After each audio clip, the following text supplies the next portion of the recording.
Hello সবাইকে, সবাই কেমন আছো? তো এটা কালকের ভিডিও বেসিক্যালি। কালকে আমি অনেক সকাল সকাল উঠে পড়েছিলাম, চোখ মুখ ফোলা লাগছে তাই। তো আমি গোপালকে ভোগ নিবেদন করব ঠিক করেছিলাম, তাই মাসিকে এই মাসিদের গোপালগুলোকে আমি নিয়ে যেতে দিইনি। তাই সকাল সকাল উঠে তোড়জোড় করেছিলাম গোপালের ভোগের আয়োজনের, সে কারণেই আমার সকাল সকাল ওঠা। তো গোপালদের আমি সকালেই দুধ দিয়ে স্নানের জন্য এই চেরিটার মধ্যে রেখে দিয়েছিলাম। তো ঘি মধু আমি ওদের ভালো করে মাখিয়ে নিচ্ছিলাম, আর তার আগে তুলসীপত্র আর গঙ্গার জল একটুখানি আমি পাত্রে দিয়ে রেখেছিলাম। এবার আমি গপুদেরকে একটু করে দুধ দেব আর একটু গঙ্গার জল মাথায় ঢেলে দিয়ে আমার স্নান করানো কমপ্লিট করব। দেখো, আমি আগেও বলেছি আমার ভিডিওতে যে আমার কিন্তু বাড়িতে গোপাল নেই, আমি সেরকম নিয়ম জানি না। আমার যেভাবে মনে হয় আমি সেভাবেই গোপালদের সেবা দেওয়ার চেষ্টা করি। তো আমার গোপালদের স্নান করানো হয়ে গেছে, দেখো কত সুন্দর মনে হচ্ছে জলে সাঁতার কাটছে, তাই না? তারপর আমি আমার বুড়োরাজকে একটু স্নান করিয়ে নেব। তো এই চন্দনটা যেহেতু একটা দিন গোটা থাকে না, খুব শক্ত হয়ে লেগে যায় গায়ে, তো তার জন্য একটু জল দিয়ে পরিষ্কার করে না নিলে এটা যতই স্নান করানো হয়ে যাক ওঠে না, মুছলেও থেকে যায়। তো তারপর একটু মধু আর ঘি দিয়ে আমি ভালো করে মাখিয়ে নেব শিবলিঙ্গের গায়ে।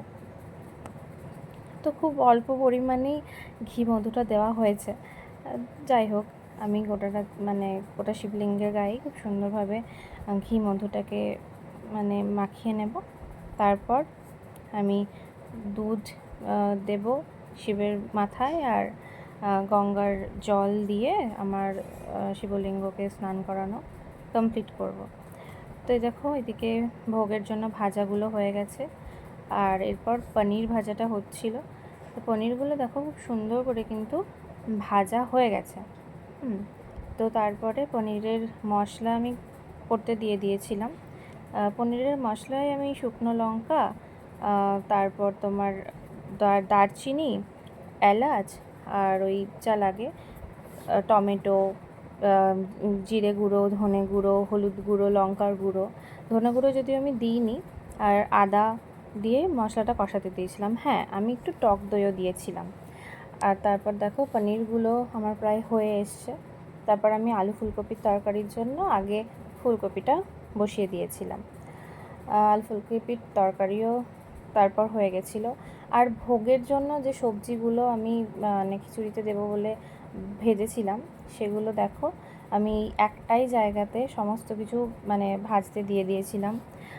বুঝতে পারিনি আলাদা করে ভাজতে হবে না, একসাথে ভাজতে হবে, তো একসাথেই ভেজে নিয়েছিলাম।